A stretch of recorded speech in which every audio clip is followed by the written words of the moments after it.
Tardes a todos y a todas. Estamos, como es costumbre, nuestros habituales conversatorios sobre interpretación. Hoy es importante tener en cuenta que estamos analizando una de las publicaciones en portugués de Brasil que hemos podido tener la oportunidad de compartir en el link para que todos tengan la intención de poder ir leyéndola. A veces no es tan fácil, a los que le he dicho me han dicho, no, pero yo no leo portugués, pero haciendo el ejercicio podemos ir entendiendo muchos aspectos de estos libros muy interesantes. Entonces, hoy tenemos un libro muy clave también, lo puedes colocar de pronto, Alex, puedes compartirlo, de la editora Arar Azul también, ¿cuál sería la traducción? Entre la visibilidad del traductor de lengua de señas y la invisibilidad de la tarea del intérprete. Sí, ese es. Ok, repito, entre la visibilidad de la traducción. Entre la visibilización sería... No, visibilidad. Sería entre la visibilidad de la traducción de la lengua de señas y la invisibilidad de la tarea del intérprete. Perfecto. Ese es el libro de Andrea da Silva Rosa. Sí. Recordamos como la vez pasada que siempre se cita el último apellido del autor en el país, en Brasil, a diferencia de nosotros que citamos el primer apellido de nuestro nombre. En este caso, el paterno para nosotros, el materno para ellos es más relevante. Bueno, comencemos, Álvaro. Sí, claro. Está Álvaro con nosotros, saludamos a Álvaro, que ha estado muy pendiente de todo este trabajo y le queremos agradecer públicamente porque incluso Álvaro está liderando una iniciativa para que estos conversatorios se puedan convertir en un documento escrito, o sea, para tener acceso, y eso hay que reconocerlo. Gracias, Álvaro. Gracias a Andrés también, que hoy no está con nosotros, pero siempre está muy atento a los conversatorios que tenemos. Alex, por favor. Listo. Álvaro, no sé si de pronto para ahorrarnos internet, si cuando tú hables, nosotros vamos a tratar de silenciar el micrófono, y cuando nosotros hablemos tú puedes silenciarlo para que no se escuche ambos ruidos. ¿Te parece bien? Bueno, listo. Ahí está la función micrófono. No voy a hacer la cámara al micrófono. Eso, mucho mejor. Es que escuchamos ambos el ruido del ambiente. Entonces, ahorita que cuando hables, nosotros también vamos a cuidar de parar nuestro micrófono para que te escuches tú mejor. ¿Ok? Ok, perfecto. Listo. Bien. Entonces, pues sí, como mencionaste, José Luis, creo que sería bueno, no sé si cierras allá atrás, que es que el brillo nos está deslumbrando. Perfecto. Bueno, la publicación que tenemos para hoy es un libro de la investigadora brasilera Andrea da Silva Rosa. La vez pasada nosotros miramos aquí en el LaTeX, que es el registro de todos los investigadores. Yo tendría que disculparme con Leichi porque la vez pasada no la encontré, pero fue la forma como fue un error mío, porque yo todavía no sé buscar bien. Entonces, pues, lastimosamente en ese momento no pudimos mostrar su currículo LaTeX. Pero bueno, aquí está el de Andrea da Silva Rosa. Ella obviamente es pedagoga, se graduó en pedagogía, es un pregrado básico, y hizo su maestría en educación, como muy parecido a la maestría de Leichi, ¿no? Sí. Ella también... Como ese mismo corte. Sí, lo que pasa es que Leichi creo que es fonoaudiólogo. Sí. Entonces, son muy parecidas en ese sentido. Bueno, hay información que no sé. Obviamente aquí uno puede mirar bien su currículo, todo su actuar, su vida institucional, sus trabajos. Bueno, eso es muy parecido a lo que hay aquí en el CIVILAC. Y pues de pronto el que quiera cacharrearle ya sabe que eso está de acceso público, ¿no? Ok. El libro de Andrea Silva Rosa es un libro muy importante porque pues obviamente empieza a tocarnos el tema de la traducción, ¿sí? Empieza a tocarnos el tema de la traducción, un tema que de pronto es ausente en las introducciones que hemos leído hasta ahora. De pronto tú te acordarás que llevamos casi 2 meses hablando de introducciones, de las más viejitas, y pues llega un momento en que pues uno empieza como a ver que es lo mismo, estamos hablando de lo mismo y hablando, y que bueno, que el intérprete, pero falta como, digamos, un contexto teórico o como un esquema de trabajo, de pensamiento que nos dé nuevas luces. Sobre las bases que se realizan sobre nuevas cosas. Eso. Entonces, con las publicaciones en Brasil, en portugués, pues hemos sentido que ya empiezan a haber nuevas cosas. Por ejemplo, de la semana pasada de Lechi fue muy interesante porque ya una investigación puntual en contexto educativo. Y este libro que obviamente ya empieza a hablar de traducción, Sí. algo que no se había hablado antes. Yo ahorita pues tengo un comentario con respecto a eso, pero primero quisiera preguntarles cómo les pareció el libro, si lo tuvieron la oportunidad de ojearlo. No sé, Álvaro, si tú quieres comentar, ¿cómo te pareció el libro? No, no tuve la oportunidad pues de leerlo. Estoy en ceros. Ok. ¿Qué dijo Álvaro? O sea, hace como un... Puedes hacer un... Sí, que no tuvo la oportunidad de leerlo, no ha tenido la oportunidad de leerlo. Ok, yo quiero hacer un comentario. Una pregunta. Bueno, sería bueno, ya se dijo quién es la escritora. 2, ¿qué aplicación en el ámbito colombiano puede tener el libro?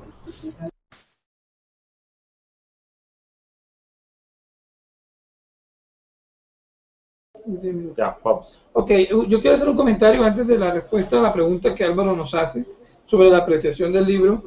Con todo respeto, porque siempre hemos sido muy respetuosos en estos conversatorios con los autores.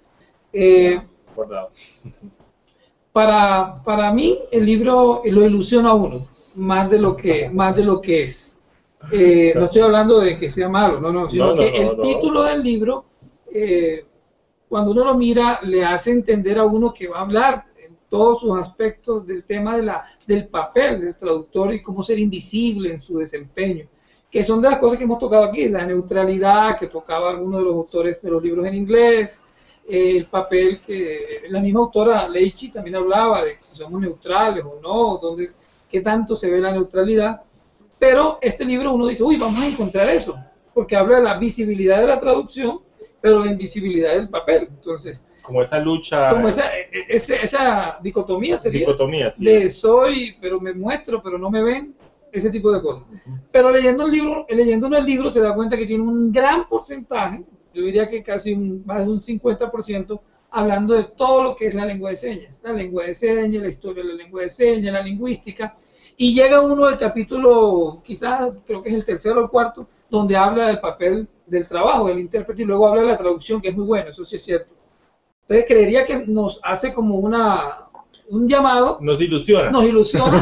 Y nos da muy buenas respuestas, pero no es todo el libro, ¿sí? Entonces creería eso. De alguna manera, el título de una publicación es eso, ¿no? Es como una invitación a decirle, mire, diga que aquí vamos a hablar de esto, ¿sí? Como, bueno, puede ser maquiavélico, ¿sí? En el buen sentido. O sigue que te vas a encontrar con otra cosa. Bueno, hay muchas cosas. Los títulos en ese sentido pueden tener varios propósitos. Sí, varios propósitos. Yo podría decir que el título de la obra es muy bueno, porque precisamente engancha, ¿no? Uno queda como con esa duda de, bueno, ¿de qué vamos a hablar? Pero entonces el problema no sería del título, sino el contenido. Del contenido. Claro. Ok, perfecto. O sea, porque el título está bien. Claro, sino que desarrolla muchos otros puntos para llegar al contenido que está directamente enlazado con el papel del título. Diría, en mi opinión. Antes de llegar, digamos, a la pregunta que mencionaba Álvaro de cómo le podríamos buscar aplicación a este libro, yo quisiera decir con respecto a lo que tú dices, que lo que sucede es que el libro es el resultado de una investigación de maestría. Okay, perfecto. Entonces, muy parecido a la reflexión que yo hacía con el trabajo de Leitchi la semana pasada, es que es como un informe de investigación. Ok, perfecto. Entonces, cuando tú haces un informe de investigación, es muy parco.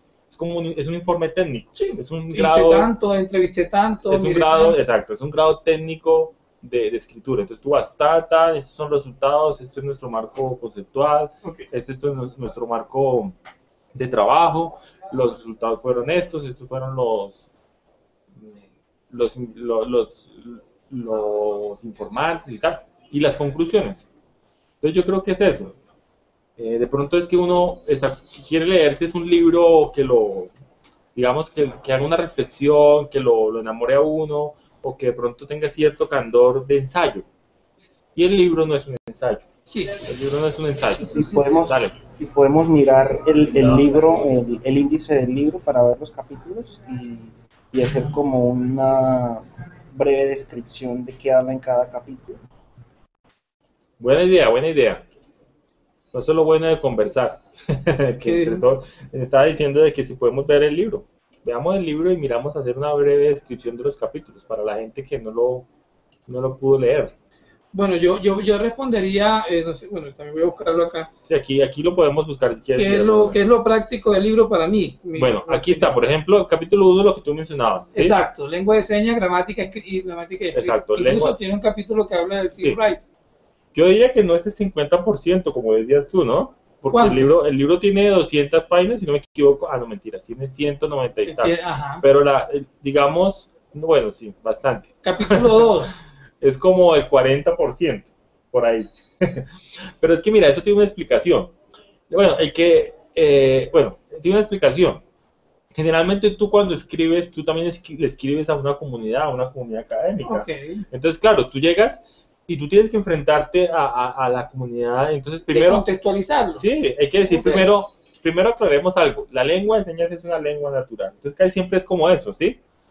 Entonces yo, por ejemplo, en ese sentido, yo no hago ninguna objeción con la introducción. Quiero que excuso el libro en ese sentido, ¿no? Con respecto a lo que dice Álvaro, bueno, pues, ¿qué es lo que podríamos decir? Que, pues, el primer capítulo es como un repaso general de lo que se hizo en lingüística de la lengua de señas brasilera, Libras, hasta el 2008, que es el libro del 2008. El capítulo 2 se mete en la carne, primero es como el postre, el postre es, ¿sí?, generalidades, ¿sí? Y ya el capítulo 2 se va al principio del este plato de comida. Entonces, pero nota que un capítulo, que es mi crítica, con todo respeto, el capítulo 1 termina en la página 63, cuando vamos a empezar la 65, que es casi la tercera parte, y todavía estás tú esperando, bueno, uno que lo está mirando con otros ojos, pero válido lo que tu defensa, me parece válido porque contextualiza que no sabe nada de la lengua de señas. Claro, y hay que leerlo así. Pero obviamente sí, el capítulo 2 obviamente se mete en la parte central, el eje central del libro, que es la teoría de la traducción. El comentario que yo puedo hacer aquí es que el libro obviamente se casa con una corriente. Sí. Porque Paulo Ronay, de pronto no tanto Erwin Teodoro, porque no lo conozco mucho, pero lo que es, ya que es Derrida y Paulo Ronay, pues son obviamente de la corriente postmoderna, ¿no? Okay. Esas corrientes que abogan por la imposibilidad de la equivalencia. Ok, yo te invito, quizás respondiendo en mi opinión, desde mi punto de vista a Álvaro, que nos vayamos a la página 129 del libro. Ajá. Que fueron de los aspectos que me parecieron muy interesantes. Página 129. 128, 129, creo que está la página. Okay. Que habla sobre algunos aspectos que hay que considerar, para considerar en la formación de los intérpretes de lengua de señas. Dame un segundito, lo estoy buscando acá. 129. Es el capítulo 129, ¿cierto? Sí, 129. Porque toca... Ya, listo, va.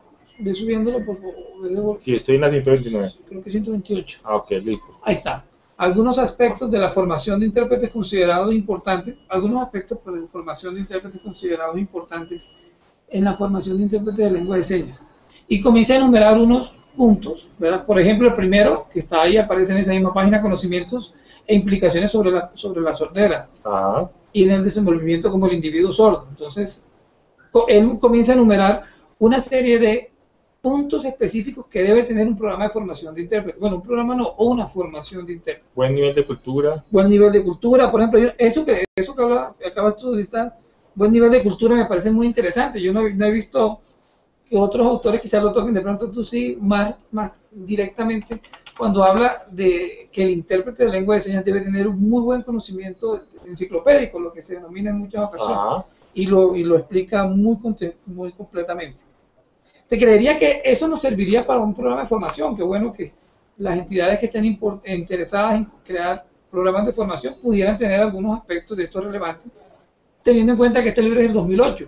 Sí, sí. ¿Verdad? Bueno, súper de tu aporte. No, sí, pues. Sí. Entonces te comentaba que vi, por ejemplo,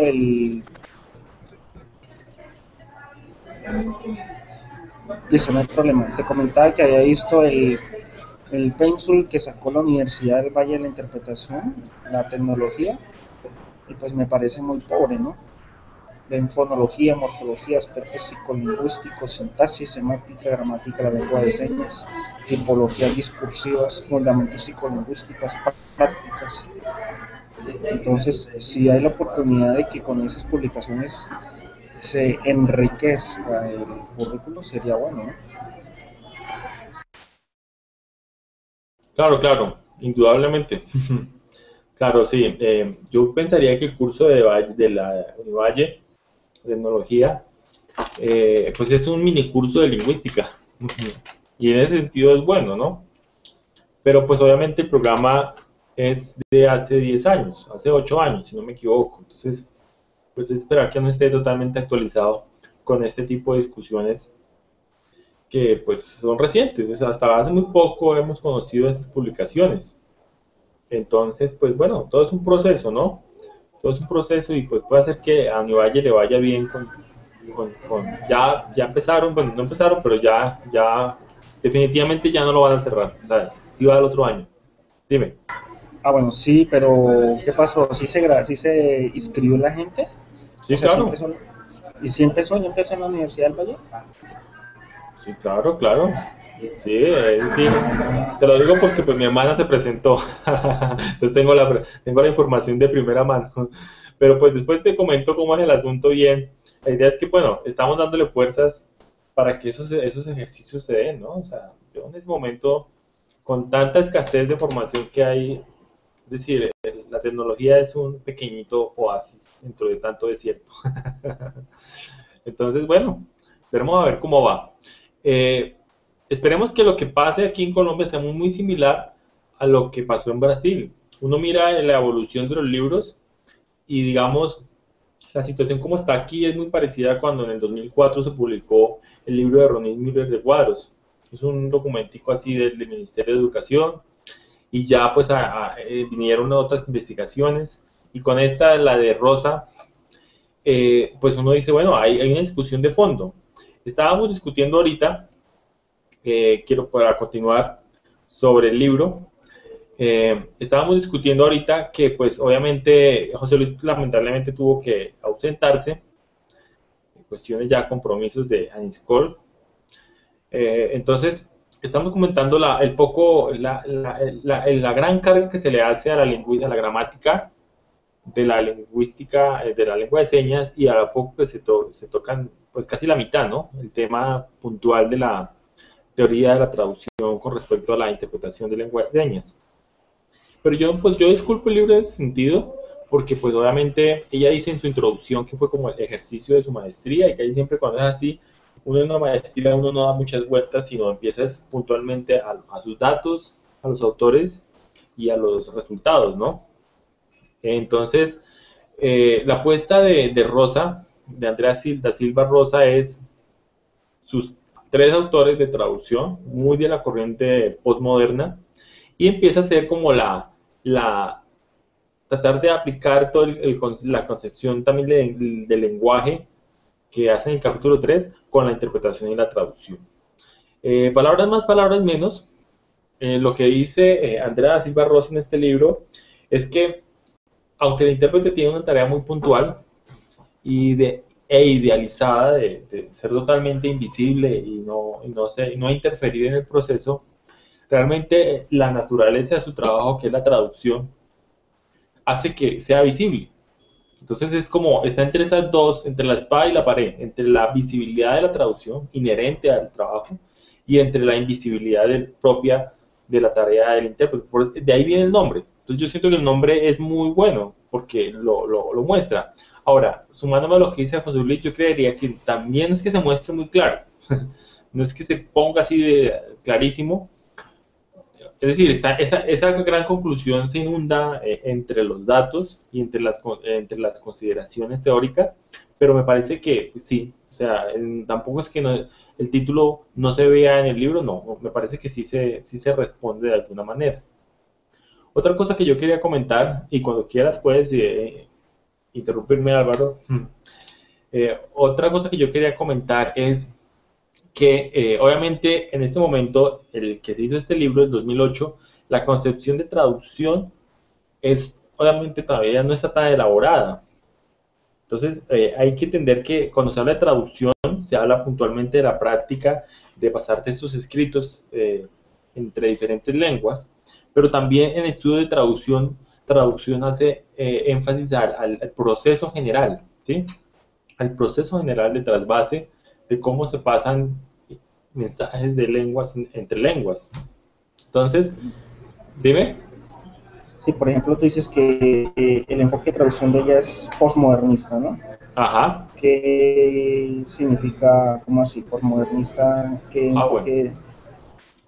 Listo, listo. Bueno. Bueno, lo que sucede, el enfoque postmodernista es un enfoque que se basa en la filosofía, en una corriente filosófica que es la postmoderna del constructivista. Es decir, el posmodernismo no es de traducción, es una corriente filosófica pues, que es muy de la contemporaneidad, ¿sí? De ahora. Y básicamente lo que mencionan las corrientes postmodernas es que han demostrado que todo lo que tenemos herencia de la edad moderna, las estructuras fijas, los significados fijos, las definiciones fijas de las ciencias, de las personas, del análisis de la sociedad, todo eso que creíamos que es fijo ha entrado en crisis y obviamente la realidad muestra que no existen ese tipo de límites fijos. Es gran parte de los fundamentos del postmodernismo. Entonces, herencia de la modernidad, ¿sí? Herencia de la modernidad, déjame terminar. ¿Sí? O sea, herencia de la modernidad es la definición, texto original, texto traducido. Que yo cojo el mensaje, entonces lo paso al otro y ahí la equivalencia. Eso es muy fijo. Entonces los postmodernos dicen, sí, pero no es así de fácil. De hecho, no podemos establecerlo. Bueno, y es una carreta por ese lado. Cosas por así. La modernidad nos ha dicho que el intérprete es un instrumento, entonces es invisible, ¿sí? Que debe ser fiel. Pero los postmodernos empiezan a discutir sobre eso y dicen, bueno, tal fidelidad no existe. Obviamente la corriente postmoderna.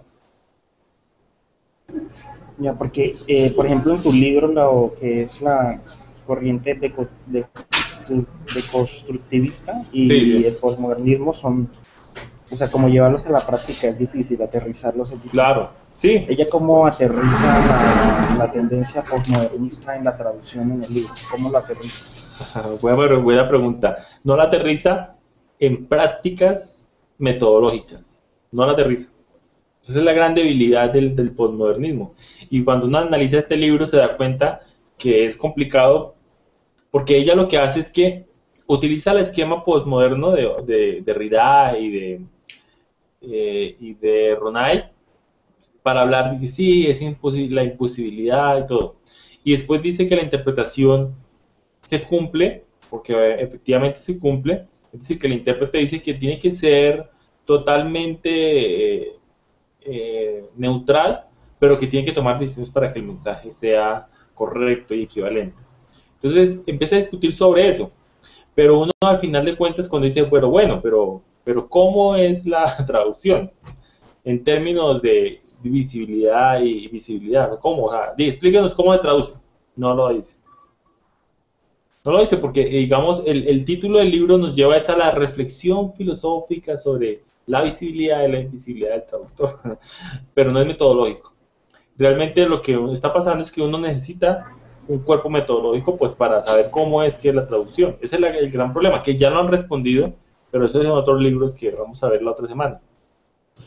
O sea, de pronto este capítulo, por decirlo así, enfocaría una discusión filosófica de lo que es traducir, lo que es interpretar y lo que debe ser, entre comillas, la invisibilidad del traductor.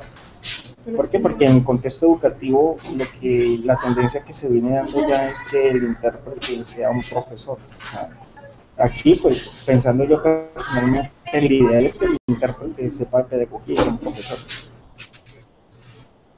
Y no tanto el enfoque de la invisibilidad del intérprete, por ejemplo, en el contexto educativo no aplicaría que el intérprete fuera tan invisible.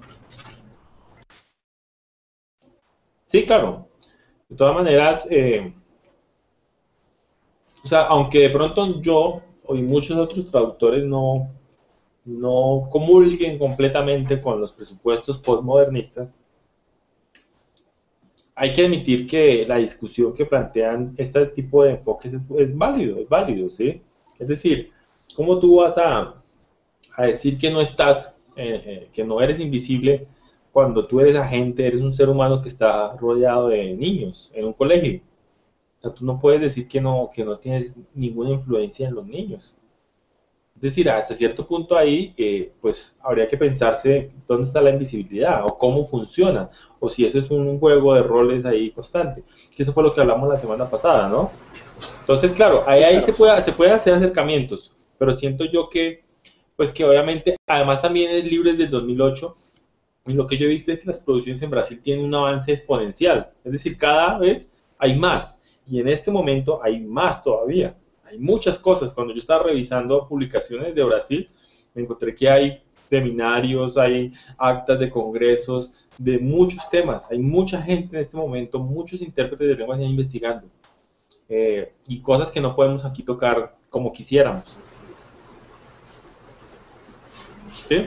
Claro, o sea, lo primero que se debería ver para la formación de un intérprete es la parte filosófica, o sea, estar todos esos temas de cuál es el papel del intérprete, qué debe hacer, cuáles son los papeles, cómo se debe desenvolver, y desde ahí empezar a construir hacia arriba. ¿Por qué? Porque se habla de muchos temas diferentes, pero no se llega a nada. Entonces, algunos dicen, bueno, yo soy intérprete y yo me paro acá, de acá no me muevo. Otros dicen, no, el intérprete tiene que ser profesor, el intérprete tiene que ser ayudante. Entonces, toca mirar todas esas aristas para no caer en el asistencialismo también, ¿no? Sí, claro. Porque algunos se quieren ir al extremo de, entonces, de querer hacerle todo el software. Por ejemplo, aquí en los juegos, en lo que hemos visto, todavía hay una visión existencialista de lo que es un Sí, claro. de lo que es. Entonces, mirar los límites. Y los límites pues se pueden empezar a discutir desde la parte filosófica, desde las visiones postmodernistas, de constructivistas, o sea, como solventar toda esta parte y someterlo a discusión. Sería el primer paso para empezar a formar un intérprete. Sí, totalmente de acuerdo, Álvaro. De pronto yo sentí que el conversatorio pasado no lo enfatizamos tanto, es decir, el hecho de que haya influencia y que uno realmente no sea neutral, que esté siempre fomentando que haya la máxima optimización de la comunicación cuando se interpreta, no quiere decir que uno puede abandonar totalmente la esencia de lo que es un intérprete. Entonces, si uno hace cosas que no son interpretar, explica todo, enseña, pues ya uno no deja de ser intérprete, sería profesor, sería otra cosa. Entonces, obviamente esto necesita más discusión, ¿no? Más consideraciones, más un trabajo mayor, más amplio, ¿no? Pero pues esperamos que pueda haberlo. Sí, o sea, lo que de pronto podemos o puede contribuir a globalizar una idea, a globalizarla para que no se piense en Bogotá de cierta manera y en las regiones no se piense en la otra. Primero, pues toca igualar y que toda la información baje a la región. Lo que ya hablaban en un escrito pasado es que se debe integrar a los líderes regionales y formarlos para que la información y la capacitación, todo este tipo de documentos bajen los datos de las regiones, ¿no? Y saber despertar el interés. Lo otro sería aterrizar una idea general o que sea flexible, pero que no se puede ir de un extremo al otro de lo que es el papel del intérprete en el contexto educativo, que más que todo que trabaja acá en el contexto educativo. Entonces, ¿cómo aterrizamos una idea? ¿Cómo hacemos un acta, un documento, como se pueda llamar, para que sea como la base de lo que desde ahí en adelante puede ser las funciones del intérprete? Sí, claro, sí, claro, sí, la idea sería eso, obviamente, Álvaro, es un proceso en construcción, ¿no? Y pues gran parte de ese proceso, lo que estamos haciendo nosotros, y a lo cual me invitó a Niscol, es que empecemos primero a documentarnos, ¿no?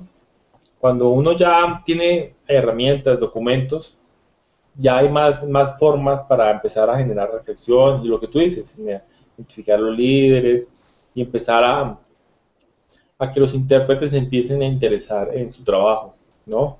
Yo te iba a decir una cosa del libro, que quería comentarlo también con los que estén viendo este video, es que obviamente al principio yo me confundí mucho cuando vi así esta cita, ¿no? Plazas. Porque resulta que es el segundo nombre de esta intérprete colombiana, Margarita Rodríguez Plazas. Esto creo que debería tenerse en cuenta en las publicaciones que escriben en portugués. Pero obviamente no lo voy a tocar hoy, que lo voy a tocar el otro lunes con otra publicación que hay. Pero pues sí sería bueno tener en cuenta eso, ¿no? Además también tener en cuenta de hasta qué punto nosotros conocemos lo que hablan los compañeros de Brasil, ¿no? Siento que a veces hay bastante, qué sé yo, como desconocimiento, ¿no? Yo realmente había muchas cosas que no conocía hasta que me puse a leer estas publicaciones. Entonces, bueno, más que todo la invitación es eso, esta publicación es muy buena, nosotros, yo se la recomiendo a todas las personas, ya saben que lo pueden descargar en internet, buscan el título, ¿no? Nosotros vamos en la página de Discord, las personas que estén interesadas pueden mirar, se pueden mirar la página de Discord. Un segundito que estoy aquí embolatado. En la página de Discord pueden mirar con gusto el conversatorio. Nosotros, una vez que nosotros tengamos, casi siempre estamos publicando en la página el video para las personas que no saben, pues no se pueden conectar. Realmente me gustaría que evaluáramos la idea si seguimos con Hangout de Google, que para mí me parece muy bueno, porque uno puede hacer muchas cosas, pero la de gran dificultad es cómo se puede compartir para que más personas participen. Yo no sé, ¿tú qué piensas al respecto? ¿Tú qué piensas al respecto, Álvaro, sobre este sistema? ¿Te parecería mejor volver al antiguo live stream o te gustaría más que siguiéramos con Hangout de Google? Obviamente con este podemos compartir escritorio, chat, Gmail, video, hasta 10 personas se pueden comunicar, nos podemos ver las caras. No sé, ¿cómo te pareció a ti? Porque tú has tenido dificultades para entrar, ¿no? Sí, pero a mí me parece pues mejor esta idea. ¿Sí? El otro, el live stream tiende como a bloquearse, ¿no? Cuando se conectan bastantes personas, tiende a bloquearse. Ah, bueno. Pero lo que yo digo es, no sé si se podría conseguir una base de datos de los correos de los intérpretes y enviarles una información, una invitación formalmente. Por ejemplo, otra idea sería hacer, bueno, implicaría más trabajo.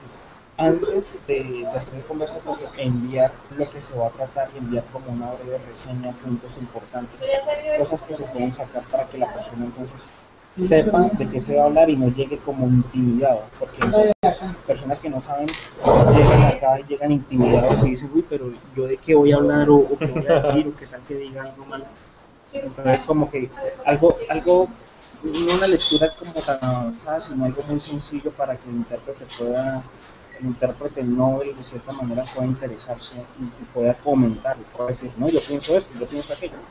Como bajarle un poquito a veces el nivel a las charlas filosóficas porque la gente se intimida, pues yo qué voy a decir, este man sabe más que yo, este man se ha leído tantos libros, yo no me he leído ninguno. Pienso que adaptarnos, hacer una adaptación cultural de la información. Hombre, bueno, gracias, Álvaro, por tus recomendaciones. Yo quiero agradecerte porque tú siempre estás muy pendiente de este proceso. Además, pues no eres de aquí de la ciudad, estás en Barranca y pues siempre la conexión a veces, o sea, es decir, para nosotros es muy bueno que haya gente que esté interesada en este proceso. Yo estoy seguro que hay mucha gente que esté interesada, pero pues pocos son los que pronto sacan el tiempo para conectarse. Bueno, Álvaro, yo creería que esto sería por el momento de este conversatorio. Le recuerdo a las personas que estén interesadas en seguir viendo este tipo de discusiones que para el próximo lunes 26 de noviembre vamos a tener nuestro último conversatorio del año. Vamos a hacer solamente hasta noviembre. La idea es que si nos quedan más ganas, empezamos el otro año con otras publicaciones un poco más puntuales, es decir, ya como uno se puede dar cuenta, ya empezamos a dejar las introducciones y empezamos ya a ir libros puntuales, porque eso es lo que se está viendo ahora, ¿no? Nos queda pendiente entonces el próximo publicación, que es Libras en Estudio. Libras en Estudio se llama. La publicación que vamos a hablar el próximo lunes, yo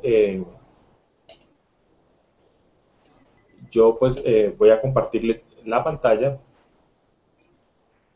Esto, y la publicación se llama Libras en Estudio. Voy a intentar buscarlo para ver si lo podemos encontrar. Creo que en mi blog yo puse los links. Entonces, las personas que estén interesadas en participar en el próximo blog, lastimosamente no lo he publicado. Nosotros en la página del Face y aquí en esta página vamos a publicar el link para las personas que estén interesadas. La publicación obviamente se llama bueno, lo escribo acá, Libras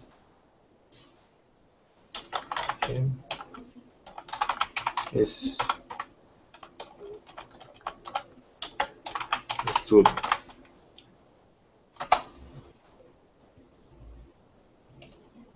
Creo que dime.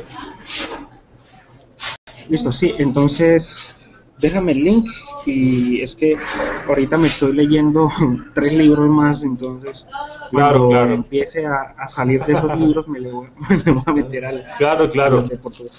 No se pega la embolatada del siglo, no te preocupes. De todas maneras, es que quería mirar de todas maneras directamente en la página. Es que el libro se consigue en la página de Febrapils. Digo, Febrapils es la intérprete. Fenéis, que es la página de... Aquí está, ve.